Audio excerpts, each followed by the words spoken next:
সিলেটের বন্দর বাজার ব্যবসায়ী বনাম শ্রমিক সংঘর্ষ।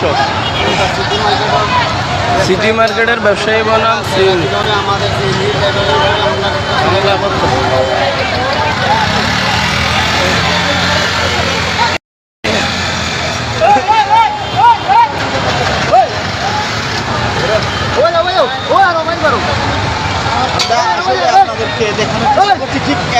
কিন্তু আসলে ব্যবসায়ীরা আছেন, পাশে সিএনজি চালকরা আছেন, দুই পাশ থেকেই কিন্তু আসলে ইট পাটকেল নিক্ষেপ হচ্ছে। আমরা আপনাদেরকে তা সরাসরি দেখানোর চেষ্টা করছি।